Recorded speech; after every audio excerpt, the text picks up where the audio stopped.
The night in Rome felt heavy, as if the air itself carried a warning. It was the kind of heat that made the sky look tired, the kind of darkness that made every shadow seem alive. In the grand villa of Senator Marcus Cassian, a silence had settled that did not feel natural. It was the kind of silence that comes before something terrible. Inside her private room, Julia Victoria sat alone.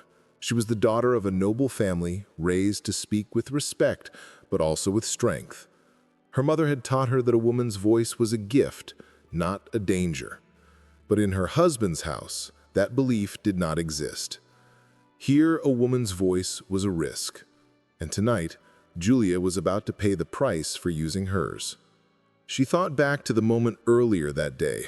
Marcus had stood before the whole household, slaves, servants, stewards, holding a small cup filled with a bitter liquid. "It is to cleanse the body," he had said. Julia had asked only one question. Why? She had not raised her voice. She had not spoken out of disrespect. She simply wanted to understand. But Marcus did not like to be questioned.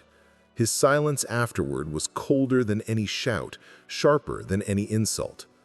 That silence stayed in Julia's mind even now, hours later. It felt like a crack spreading through her world. The villa was too quiet. Even the nighttime birds outside were silent. Julia felt something building in the air, something she couldn't name but could feel in her bones. Then she heard it. Steps. Soft at first, then louder. Sandals on marble, slow and steady. Not the rush of danger, but the walk of people carrying orders. The door opened with a soft groan as 4 slaves stepped inside. They were young and frightened. Their eyes stayed low.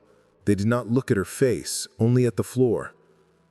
"Your husband requests your presence," one whispered. His voice trembled as if afraid of the words themselves. Julia stood slowly. Her bare feet touched the cold marble. It felt like stepping into ice. She wore only her light stola, and her loose hair fell around her shoulders. She looked calm on the outside, but inside her breath felt tight. She did not argue with him. She did not ask anything. She simply nodded. She already knew something was wrong. The slaves walked ahead of her. Their shoulders were tense, their steps were careful, and as they led her through the long hallways of the villa, she smelled something that made her stomach twist. Burning wood. Not the warm smell from kitchens. This was sharper, drier. Wood prepared for shaping, bending, or building something. Something new. Something dangerous. Julia's breath grew shallow. They turned into a large room she had never been called into before. It was dimly lit by 2 tall torches. The walls were bare, the floor was polished marble, and in the center of the room stood her husband, Senator Marcus Cassian. He looked calm, too calm. He stood with his hands behind his back, his chin lifted slightly like a teacher waiting to correct a child. But Julia was no child. She stepped forward slowly, her heart pounding. Then she saw it. The structure next to him. It was made of polished oak, curved like a cradle but far too large and too controlled in shape. Leather straps hung from its sides and iron buckles glinted in the firelight. It looked like something between a piece of furniture and a trap. Julia felt a cold wave move through her body. Marcus saw her look at it. "This," he said, his voice smooth, "will help you remember your place." Remember your place. Julia had heard those words before in Rome. They were always used to keep someone quiet, to keep someone small. Julia stared at the strange device. She wanted to ask what it was for, but she already knew. She felt fear crawling under her skin, but she kept her face steady. She would not show him fear, not tonight. The slaves around her looked miserable. One was biting his lip until it nearly bled. Another kept his eyes on the floor and did not look up even once. Marcus lifted his hand. "Do it." Those 2 words broke the room open like a crack of thunder. The slaves stepped forward, their hands shook, their movements were slow, almost hesitant. They did not want to obey, but they had no choice. "I am sorry," one whispered under his breath, barely louder than a breath. Julia heard him. She said nothing. Her stola slipped to the floor. The cold air touched her skin and her breath caught, but she did not cry out. She held her head high, even as the world felt like it was closing around her. They lifted her onto the wooden frame. They fastened leather straps across her arms, her legs, her torso. The leather felt rough and cold. Julia's heart beat painfully fast, but her face stayed calm. Marcus watched proudly, as if he were watching art being finished. "This is to serve as a disciplinary method," he said. "Rome needs better ways to teach obedience. Women must understand their roles." His voice cut through the room like a sword. The carpenter, who stood in the corner, silent till now, spoke with caution. "You wish to name it after her?" he asked softly. Marcus nodded. "Yes, she is the first. It shall be called the Victorian Discipline." Julia closed her eyes for a moment. The title felt like someone placing a mark on her soul. But when she opened her eyes again, something inside her had changed. She lifted her head. Her breath trembled. Her body shook. And then a smile touched her lips. It was small. It was weak. But it was real. A smile not of surrender, but of quiet, burning defiance. Marcus froze for half a second, only half a second, but Julia saw it. She saw the question, the uncertainty, the tiny spark of fear in his eyes. She had not screamed, she had not begged, she had not broken, and in that moment, she knew something important. He could control her body, but he could not control her spirit. Outside, the night was silent. Inside, Julia's silence was louder than thunder, and though no one spoke it out loud, everyone in the room felt the same thing. Something had begun, something Rome was not prepared for, something that would not stay silent forever. The next morning in the villa felt strangely quiet, almost peaceful, like the calm after a storm. But this peace was false. It was the kind of peace that appears only because everyone is afraid to speak. Julia lay on a simple mat in a small room near the servants' quarters. She had been brought there after everything ended the night before. Her body felt weak, her arms sore, her shoulders stiff. Every small movement gave her a sharp reminder of what had happened in the torchlit room. But the pain was not what stayed with her the most. What stayed with her was the moment she had smiled. She did not understand it fully. She only remembered the strange fire inside her chest when she lifted her head and met Marcus's eyes. The world wanted her to break, her husband, the senators, Rome itself. But instead, a quiet strength rose inside her like a secret. She was still afraid. She was still hurt. But she was not destroyed. A small slave girl entered the room carrying a cup of water. She placed it beside Julia and stepped back quickly, as if afraid she might be punished just for being near her. "Thank you," Julia whispered. The girl blinked, surprised. No one thanked slaves in this house. She looked at Julia with wide eyes, then nodded and slipped out silently. Julia tried to sit up, breathing slowly to steady herself. As she rested her head against the wall, she thought of Marcus and how he had looked last night, calm, proud, confident. But when she smiled at him, something in his eyes had cracked. It was small, but it was real. It was the first time she had ever seen him unsure. That memory brought her a strange kind of comfort. Later that day, she heard footsteps outside her small room. The slaves moved nervously, whispering among themselves. Then she heard the voice she feared most. Marcus. The door opened. He stepped inside, dressed in fine white cloth, his expression cold and unreadable. For a moment, he looked down at her without speaking.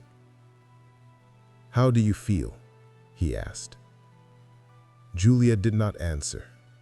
She wanted to say, "How do you think?" but silence felt stronger than any word she could have chosen. He watched her closely, as if waiting for her to apologize, to cry, to beg. But she sat still, calm and quiet. Finally, he spoke again. "You embarrassed me," he said softly. "You made a display out of something that should have been simple. You forced me to discipline you." Julia looked at him with tired eyes. "I asked you a question, only a question." Marcus's jaw tightened. A wife should not question her husband. "A wife is a person," Julia replied gently.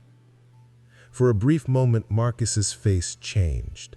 His eyes flashed with something like surprise. Perhaps no one had ever said those words to him before. "You are to behave better from now on," he said sharply. "The household must run smoothly." Julia said nothing. Her silence annoyed him. He turned away with a faint sigh. "There will be guests soon, important guests. You will do what you are asked." Then he left the room. Julia inhaled slowly. She knew he expected her to become obedient now, to follow every command. But what he did not understand, what he had not realized yet, was that something inside her had shifted forever. She was no longer the quiet wife who simply followed orders. She was something else now, something stronger. The days passed slowly. Julia spent most of her time in her room, recovering quietly. Slaves brought her food, water, and simple cloths.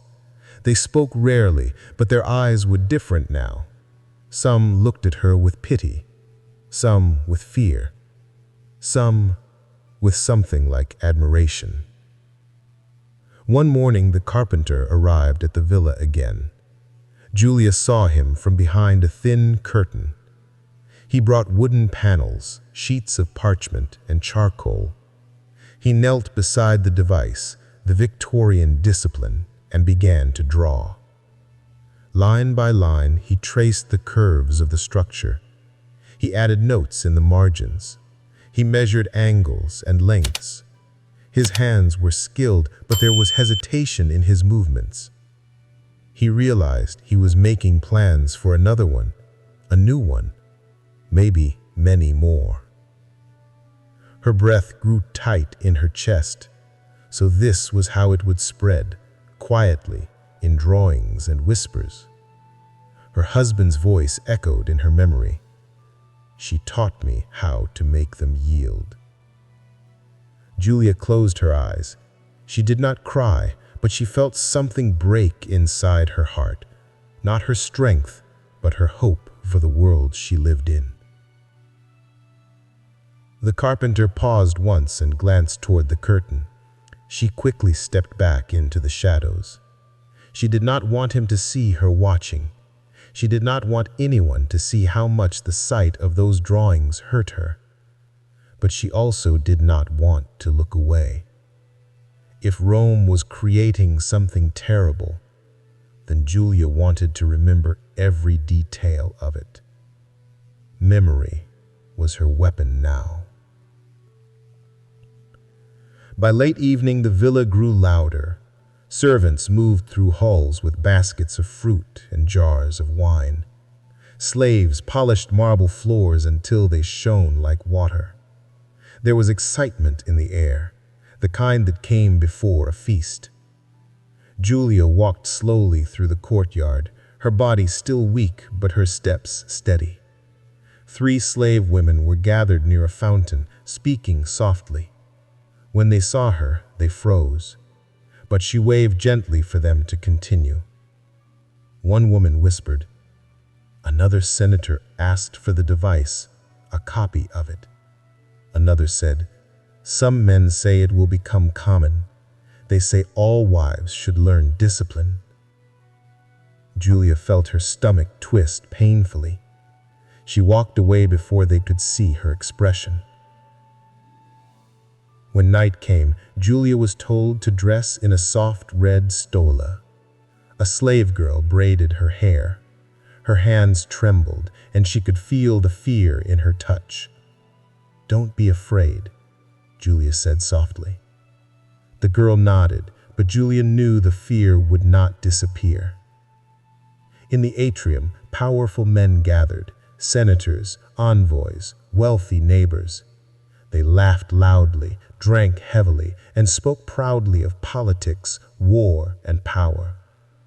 Julia stayed near a corner, silent and unseen. Then she saw it. In the center of the room, displayed like a piece of art, stood the Victorian discipline. Its wood was polished to a rich shine, its leather straps neatly arranged. The firelight made it look almost alive. The men admired it the way others might admire a statue or painting. "It is beautiful," one senator said. "It is genius," another added. But to Julia, it was nothing but a cage. Marcus approached her with a small smile. "You will demonstrate it tonight," he told her. Julia felt cold inside, but her face remained calm. She said only one thing, "If that is what you want." His smile widened, believing she was obedient again. But Julia knew something he did not. Obedience is not the same as surrender. A quiet voice is not a broken one. And a woman who has learned to endure has also learned how to fight. The night of the feast had arrived. Julia Victoria stood behind a heavy curtain, her hands folded in front of her, her heart beating steadily. She could hear the laughter of the senators, the clinking of cups, and the soft shuffle of feet across polished marble. The air smelled of wine, roasted figs, and smoke from the torches that lined the atrium. Every detail of the room felt alive, almost breathing. Yet Julia felt like she was standing outside herself, observing every movement with careful attention. Her husband, Marcus Cassian, had been pacing for the last hour. He was dressed in his finest toga, the white cloth gleaming against the warm glow of the lamps. He glanced toward her, satisfied with the way she had been dressed, the way her hair was braided, the way she seemed small, delicate, obedient. It was all a show, he thought, and he believed the show would end with her complete submission. Julia knew better. The Victorian discipline waited in the center of the room, polished wood shining under the firelight, the leather straps neatly coiled like serpents. She had memorized every curve, every buckle, every detail. She knew what it could do to a body, how it could bend someone's arms, legs, shoulders, and back. But she also knew that this time it would not break her spirit. The guests were oblivious to the storm that sat quietly behind the curtain. They whispered to one another, sharing compliments and jokes, praising Marcus for his ingenuity. The senators had already begun betting quietly on how long she would last. One man had even tossed a coin on the table and said he wagered she would cry out before the second hour. Julia inhaled deeply. This was the moment the empire believed it had conquered her. The curtain was pulled aside. A servant's hand trembled as they drew her into the open. Light spilled across her skin. The murmurs of the crowd rose into laughter and surprise. Marcus gestured toward the Victorian discipline with the calm pride of a man showing off a masterpiece. "Observe," he said, his voice carrying across the room. "This is how obedience is restored.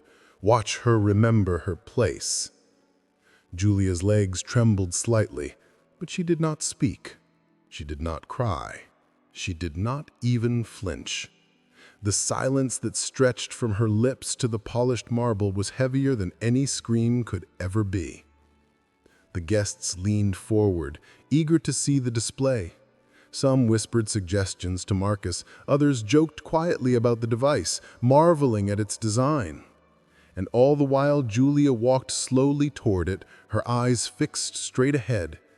She moved with careful control, every step deliberate, every motion precise. Marcus signaled to a servant to help her mount the device. The leather straps were drawn tight around her arms and legs. The familiar burn returned to her shoulders, but she did not make a sound. Every inch of her body remembered the pain of the night before, but this time she let it teach her strength rather than fear. See how perfectly she submits, how quickly she learns. But Julia's silence was not submission. Her stillness was a storm waiting to rise. She tilted her head slightly enough to let the candlelight catch her eyes. They were fierce, burning with controlled fury. The senators were focused on her body, the straps, the display, but they missed the fire behind her gaze. Minutes passed. One of the senators reached out, pretending to touch the straps. Another tossed fruit carelessly at her feet. The audience laughed, thinking they controlled every movement, every breath. But Julia held herself upright. She let the discomfort move through her body, counting every second like a secret victory. Then she did something no one expected.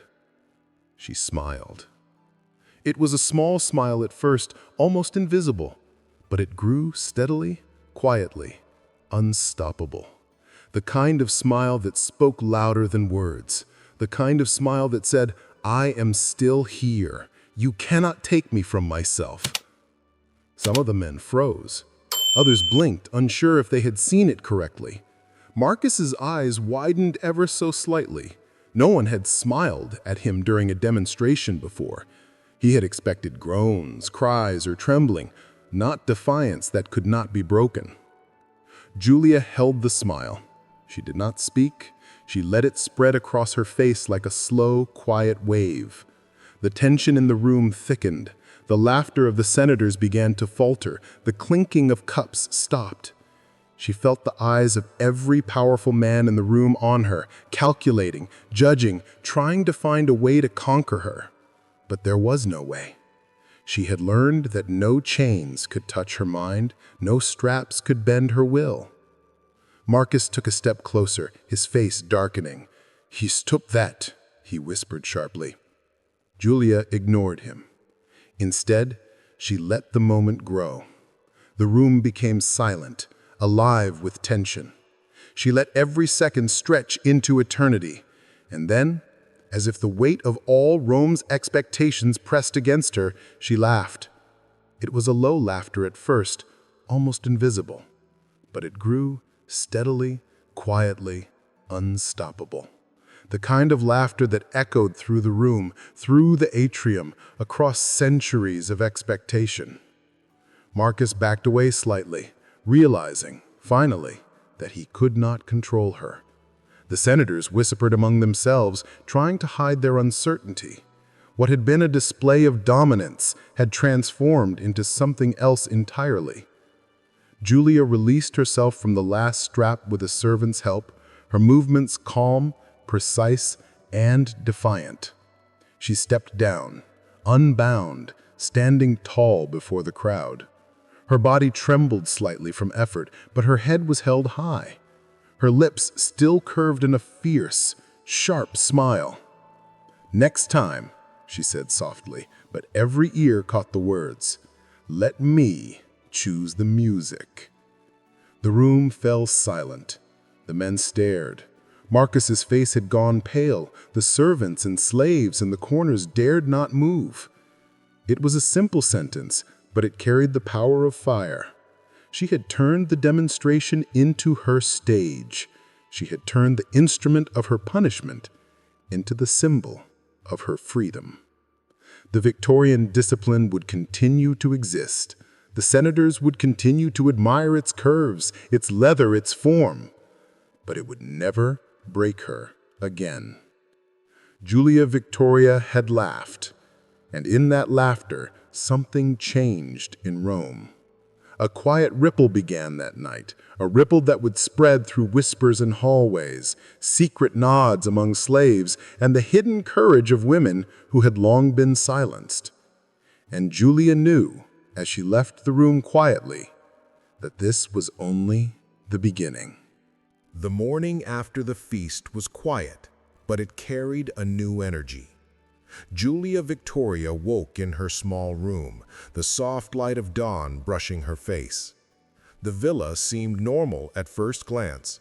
Birds chirping, slaves moving silently, servants preparing breakfast.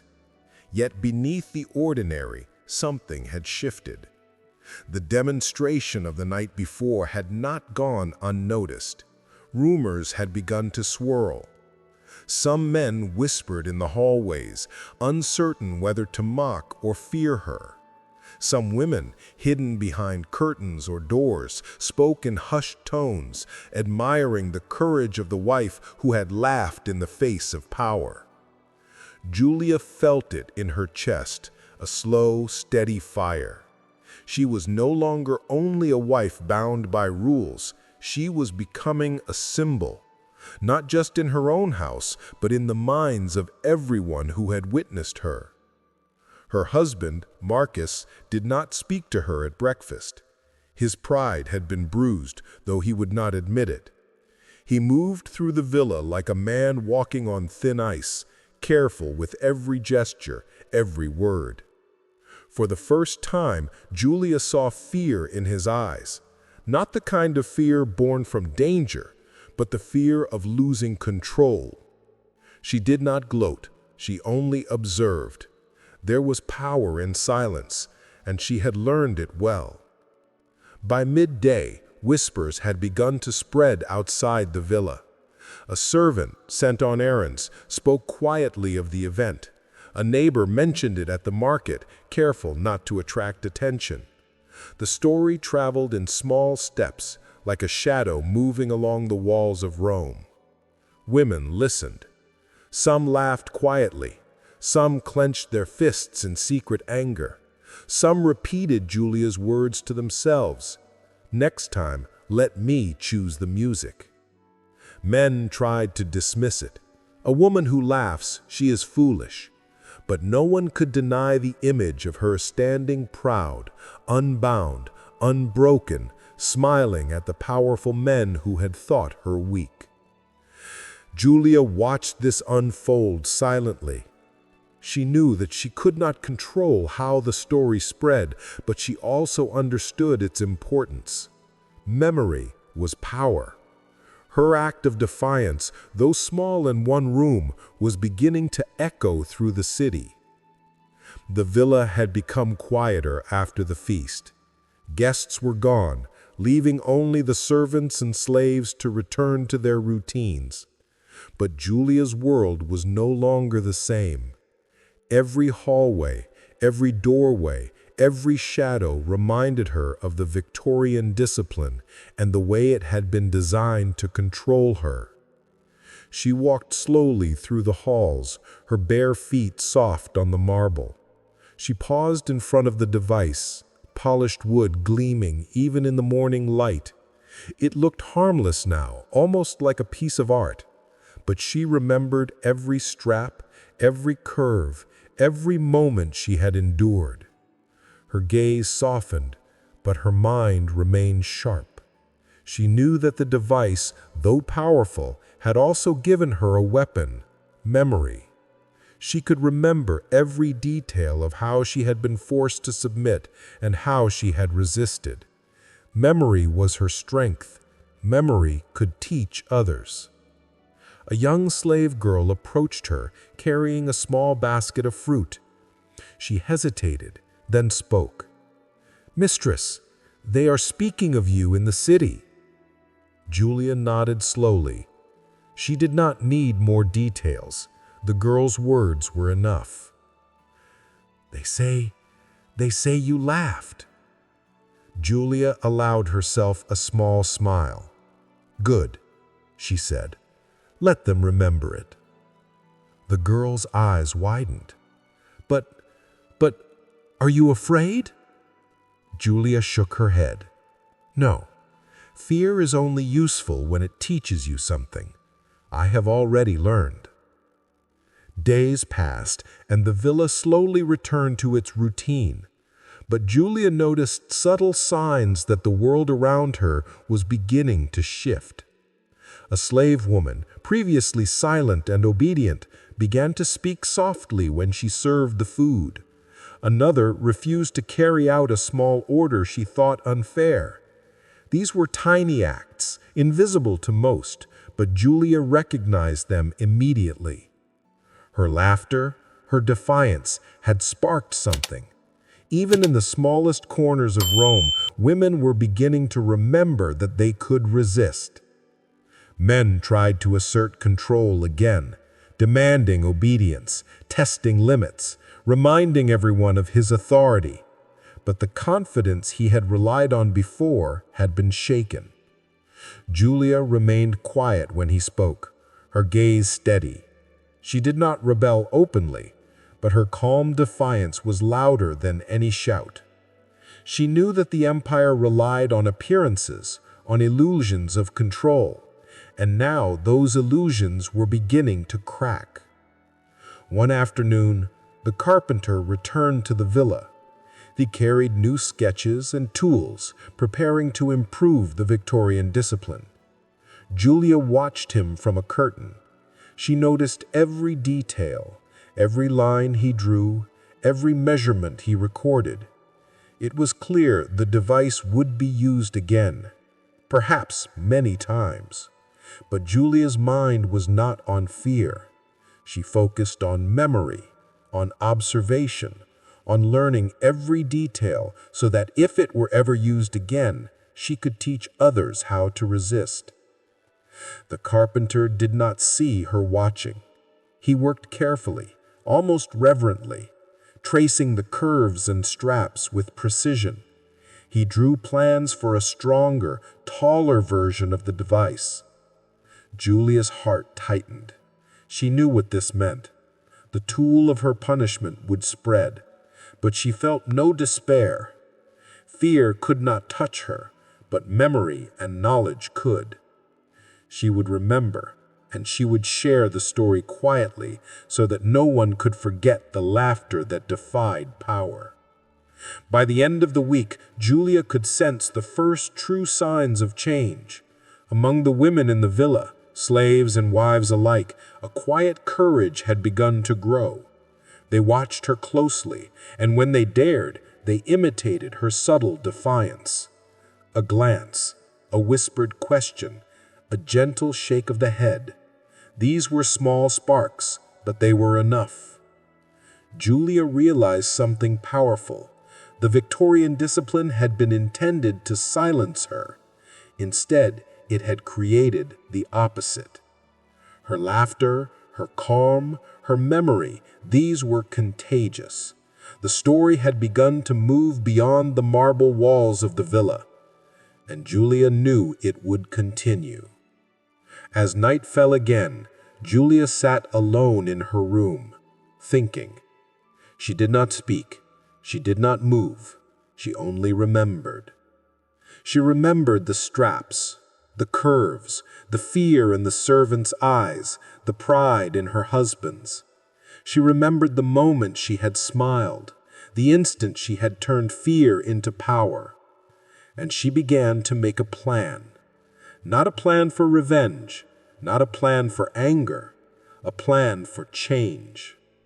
Rome would continue to build devices to try to silence women, but she had learned something they could never take from her: the courage to resist, even quietly, the power of laughter, the strength of memory. And Julia knew that in the quietest corners of the empire, women would begin to stand. They would remember her. They would remember her laughter. They would begin to rise. It would start slowly, with whispers, with small acts of defiance, but soon it would spread farther than she could imagine. And Julia Victoria would be at the heart of it, a living symbol of quiet courage and unstoppable spirit. The days after Julia's demonstration passed in a strange mixture of routine and tension. The villa of Marcus Cassian functioned as it always had. Servants moved through the halls, slaves carried water and food, and the polished marble gleamed in the sunlight. Yet something invisible had shifted. A quiet rebellion had begun, and its first stirrings could be felt in every corner of the household. Julia walked slowly through the halls, her hands folded in front of her, her eyes steady. She noticed small changes everywhere. A servant no longer lowered her gaze so completely when Julia passed. A young slave boy asked a question aloud instead of whispering it. These were small gestures, almost invisible to anyone else, but to Julia, they were signals that her defiance had left a mark. Marcus noticed too. He had tried to reassert control in subtle ways, a sharp word here, a hidden glance of displeasure there. But every attempt felt weaker than the one before. The pride in his chest, once steady and unshakable, was cracking, and Julia could see it. She did not celebrate, she did not gloat, she only observed. The story of the feast spread beyond the villa's walls. At first, it moved like a shadow, quiet, careful, almost impossible to trace. But the whispering was unstoppable. Women who had seen her that night, in hidden corners, behind curtains, or as fleeting glances from afar, repeated the story to one another. "She laughed," they said. "She did not cry. She stood tall before them all." The men, of course, tried to ignore it. Some dismissed it as exaggeration. A noble woman laughing? Ridiculous. But the story persisted. Every repetition carried it farther. Every telling added weight to her defiance. And slowly a legend began to form. Julia Victoria, the woman who laughed while Rome expected silence. Julia heard fragments of these whispers herself. A servant returning from the market murmured, almost afraid to speak, "Mistress, people are talking about the feast, about your courage." She only nodded. Courage, she knew, was not about applause. It was about memory, and she would make sure the memory of that night stayed alive. Marcus Cassian walked the halls with increasing unease. He had been so sure of his control, so certain that the Victorian discipline would bend Julia, and yet she had broken him in ways no straps, no wood, no leather ever could. Her laughter haunted him, more potent than any scream. He could not speak her name without feeling the echo of that night. He could not order her without hesitation, and worst of all, he could not stop the story from spreading. At dinner, he tried to command obedience. "Julia," he said, his voice cold, "you will act as any noble woman should." Julia looked at him calmly. "And what is that?" she asked softly, almost casually. Her words carried the weight of a quiet storm. Marcus flinched at the calmness in her voice. "You will comply," he said. She shook her head gently. "No, I will act as I am, and I will be remembered as I am." The other guests noticed the tension. They exchanged glances, but none dared speak. Marcus's household was witnessing a subtle defeat, one that words could not fully describe. A week later, Julia witnessed something she had not expected. A young servant girl, barely 14, refused to bow fully when a harsh order came from a minor noble visiting the villa. Julia watched from the shadows, her heart beating fast. The girl's courage was small, imperfect, and shaky, but it was real. She recognized it immediately, the spark of defiance. She smiled quietly to herself, feeling the echo of her own laughter in the girl's action. This was how change would spread, she realized, not through grand gestures alone, but through small, brave acts that gave hope to others. Even the slaves who had once trembled at her every movement began to show subtle signs of confidence. A glance here, a question there, all small cracks in the walls of fear built over decades. Julia could see the beginnings of something unstoppable. The Victorian discipline remained in the villa, polished and gleaming, a silent testament to power and control. But to Julia, it had transformed. It was no longer a symbol of punishment. It had become a reminder of the courage she had found inside herself and the spark she had lit in others. She would watch the device from the corner of her room, seeing it with careful, analytical eyes. Every strap, every buckle, every curve was etched into her memory. She would teach others what she had learned, not how to endure, but how to resist. The carpenters continued to sketch and plan. New versions of the device were designed, taller, stronger, more imposing. But Julia's mind was always one step ahead. She remembered every design, every detail. She knew the truth. The device could bind bodies, but it could not bind will. Word of Julia's defiance reached the city. In quiet corners of the markets, women whispered her name.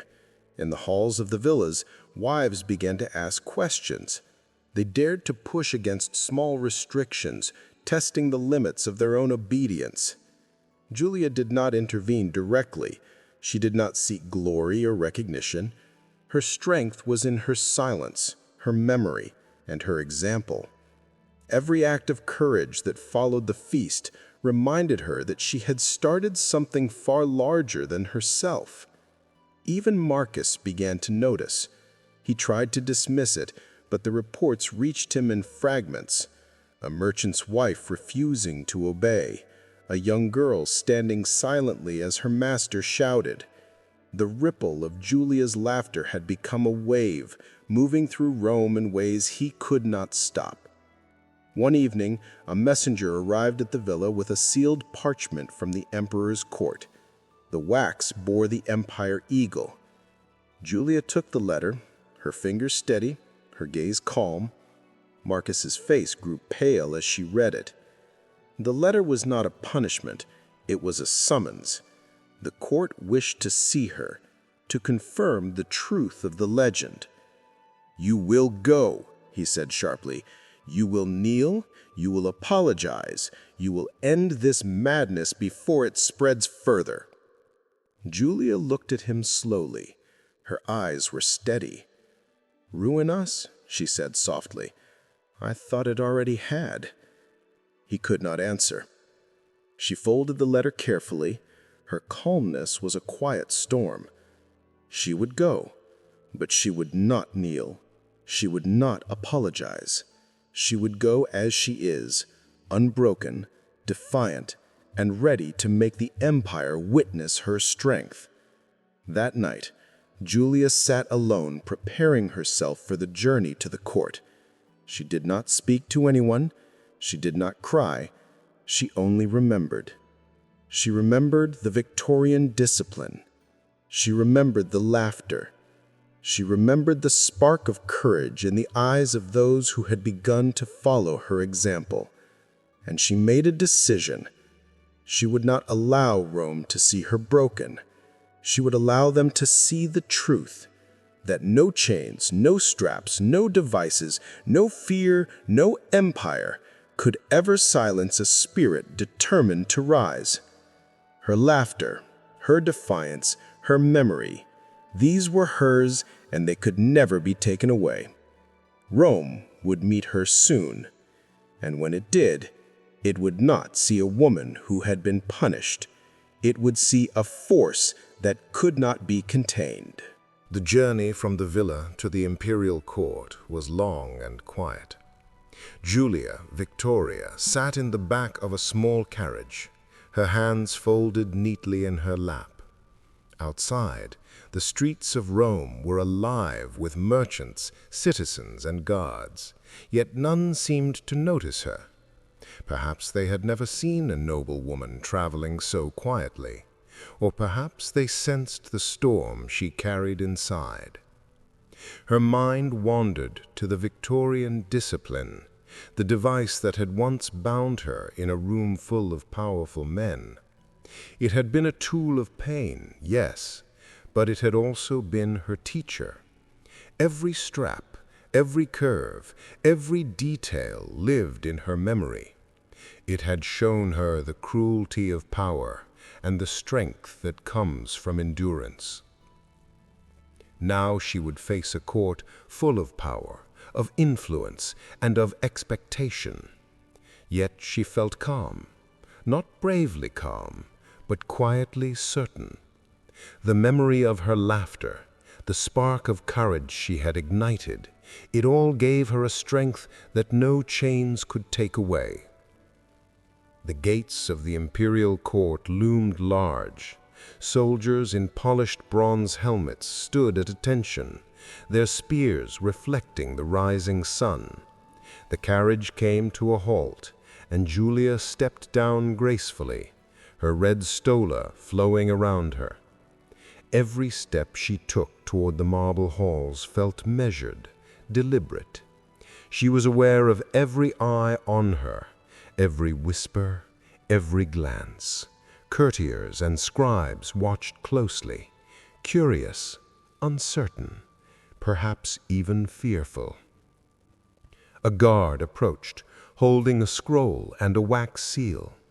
"Mistress Julia Victoria," he said formally, "the Emperor's representative requests your presence inside." She nodded quietly. "Lead the way." Marcus Cassian, who had insisted on accompanying her, trailed behind, his face pale and his pride wounded. He could not stop her now, and that thought alone seemed to unsettle him. The chamber of judgment was vast, colder than Julia had imagined. Marble floors stretched endlessly, polished to a reflective shine. Statues of gods and goddesses lined the walls, silent and imposing. Each one seemed to watch her, as if judging her very existence. At the far end of the hall stood the Emperor's representative, a man draped in white and gold. His face was calm, polished, unreadable. Yet Julia could sense the tension behind his perfect smile. He had heard the stories. He had seen the reports. He knew of the feast. He had likely been told that the woman before him had laughed while men of power tried to break her. Julia's eyes did not waver. She observed every detail: the heavy curtains, the polished floor, the glint of bronze, the posture of the courtiers. Every movement, every sound, every shadow would be remembered. Beside the representative, partially hidden under crimson silk, stood a new version of the Victorian discipline. It had been transformed into a gleaming, gold-plated structure. The leather straps were dyed deep red, polished buckles etched with laurels, every line perfected. "This," he said smoothly, gesturing toward the device, "represents harmony, tradition, and the order of marriage. It is no longer punishment. It is a symbol of obedience." Julia's lips tightened, but her eyes remained calm. The device gleamed in the sunlight like a trophy, like an idol. She knew its power, and she knew that no gilded metal could bind her will. "You expect me to kneel before this?" she asked softly. "Yes," he replied. "Show the court that the laughter has ended." Julia looked around the hall. Courtiers, senators, ambassadors, they all watched, some curious, some expectant, some smug. Yet she did not kneel, she did not bend. For a moment, silence filled the chamber. Julia took a slow breath, then spoke. "You built this," she said. Her voice was steady, low, but it carried across the hall. "You call it discipline, correction, tradition, but it has always been hunger. The hunger to see a woman bend until she disappears." A few courtiers shifted uneasily. One woman in the back lowered her eyes. A senator cleared his throat. The representative's polished smile faltered slightly.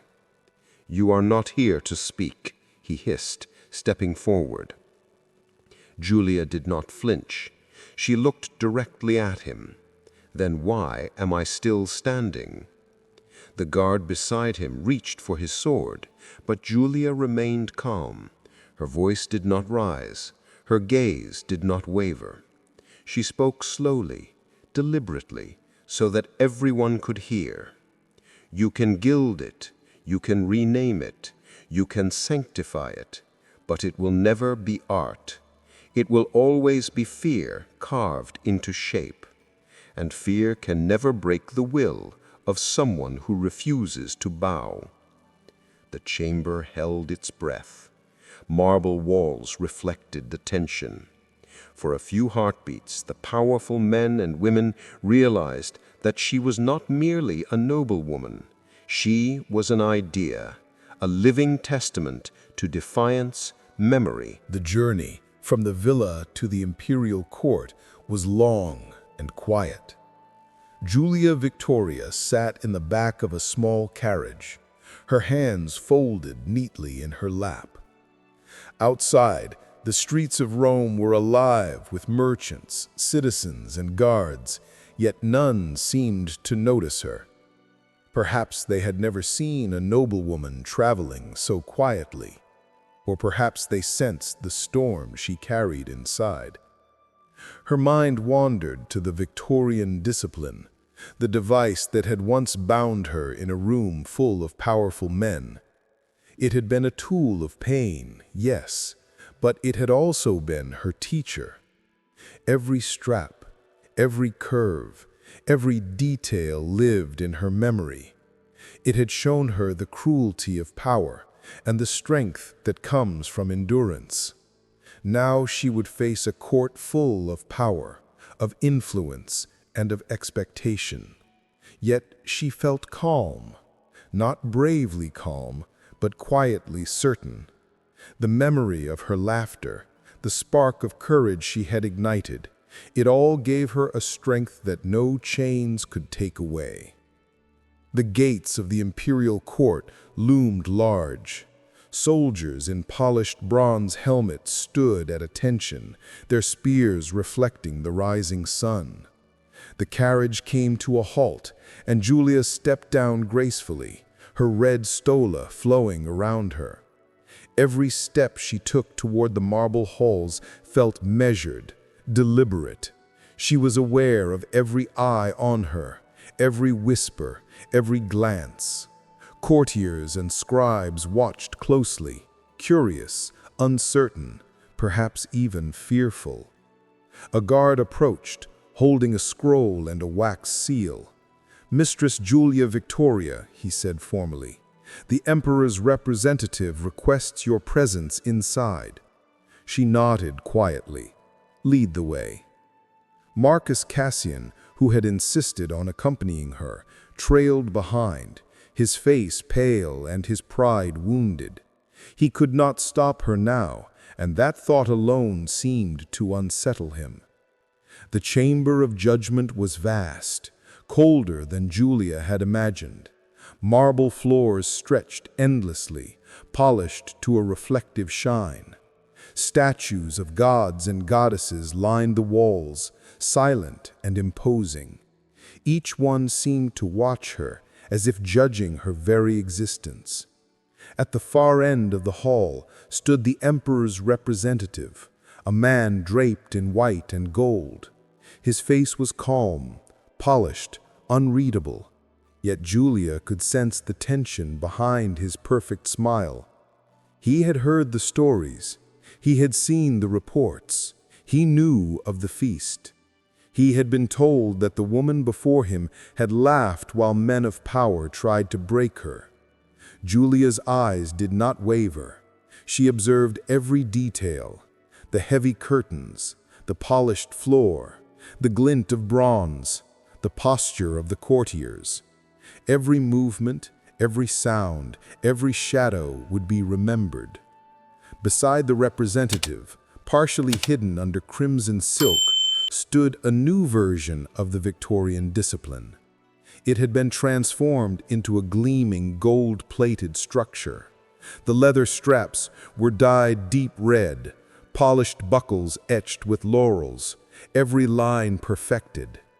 "This," he said smoothly, gesturing toward the device, "represents harmony, tradition, and the order of marriage. It is no longer punishment. It is a symbol of obedience." The villa of Marcus Cassian had grown quiet. Julia Victoria had returned, not to obedience, but to reflection. The streets of Rome carried whispers of her laughter. The story of her defiance had spread, slowly at first, then like wildfire in secret corridors, marketplaces, and the hidden corners of the city.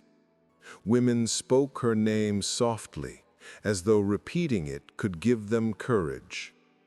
Julia walked through her garden in the early morning, the sun casting golden light over the marble fountains. Her bare feet pressed softly against the stone path. She thought of all that had passed, the straps, the polished wood, the pain that had taught her endurance, and the moment she had first smiled in the midst of suffering. Her smile had become a weapon, her laughter a shield, and now her memory was a spark that could not be extinguished. In the markets, women began to carry themselves differently. A merchant's wife refused a demand she once would have obeyed. A young girl ignored a harsh command. It was subtle at first, almost invisible, but Julia had learned to recognize the signs. Each act of defiance, no matter how small, was a ripple in the water, a sign that her story had taken root. Even the slaves in her household grew bolder. They moved with confidence, spoke when it was safe, and in quiet corners exchanged stories of Julia's laughter. These whispers were quiet rebellions, each one a piece of the growing mosaic of courage she had inspired. Marcus Cassian noticed. He moved through the villa with increasing unease. The control he had once held was slipping, not through force, but through the quiet strength of memory and defiance. He no longer dared to command her, to raise his hand, or to attempt the displays of dominance that had once been his pride. Julia observed him, her calm gaze steady.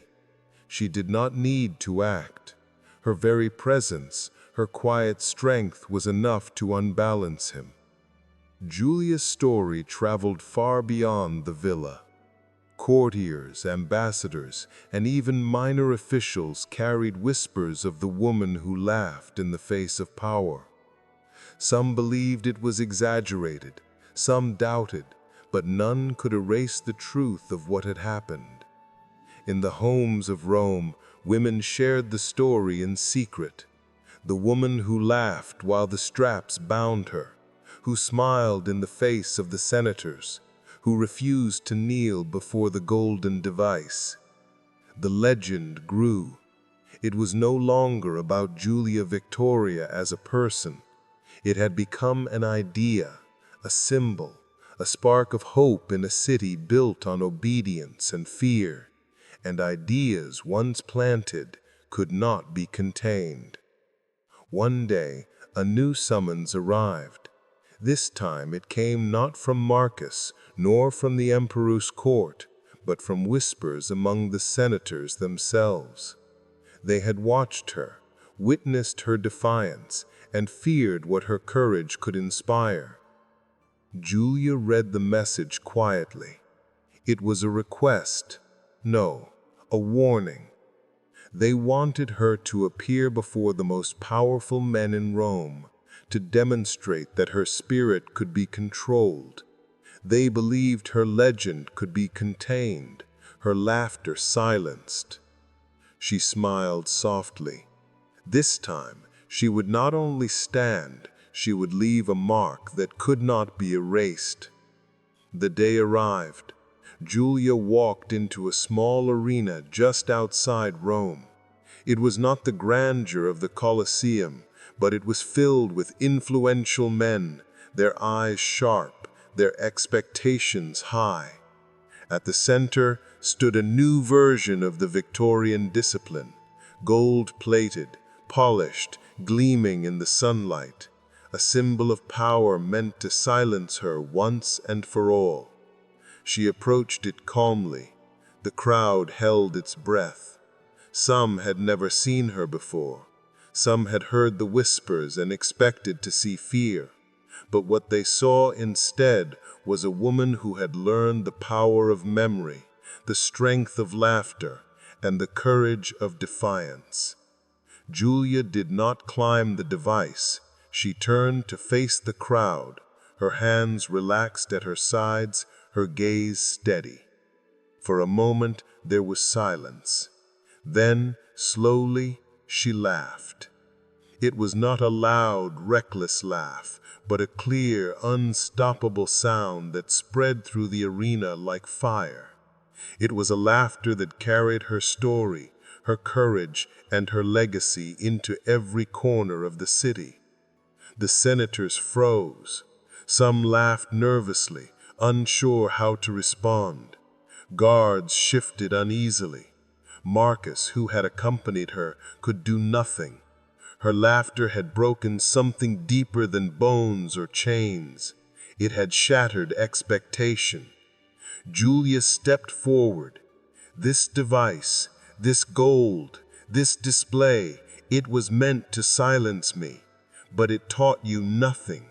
Fear is not obedience, pain is not control, and chains, no matter how polished, cannot bind memory, courage, or laughter. Her words were simple, but they carried a power greater than any weapon. The crowd did not know how to react. Some bowed their heads, unsure if they should speak. Others whispered to each other, passing the story along. Julia walked out of the arena calmly, her steps measured, her head held high. No one touched her, no one dared.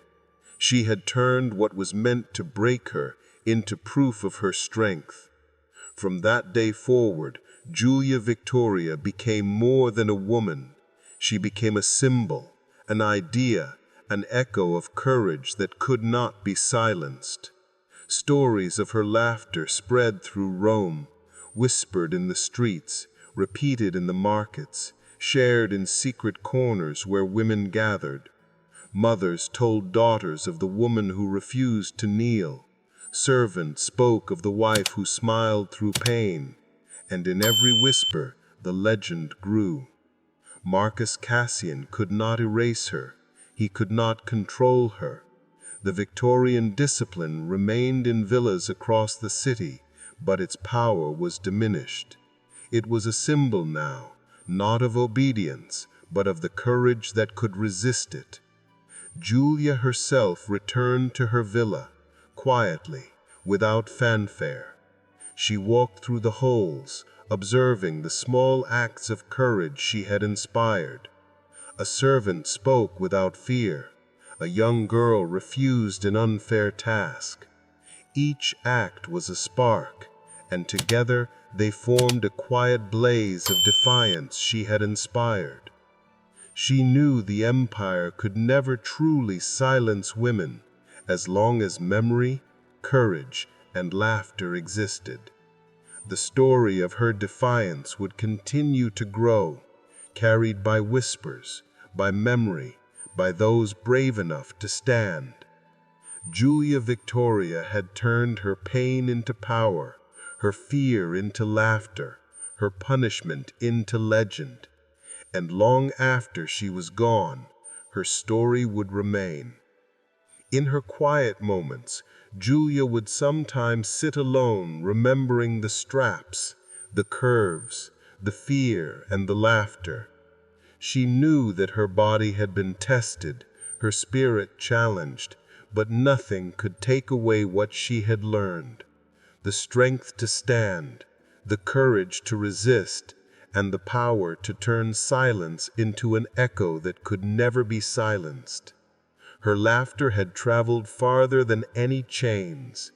It had reached the streets, the homes, the hearts of women who had long been told to bow. And in that, Julia's victory was complete. Rome may have tried to break her, the empire may have tried to erase her, but the memory, the legend, and the laughter lived on. She had become more than a name.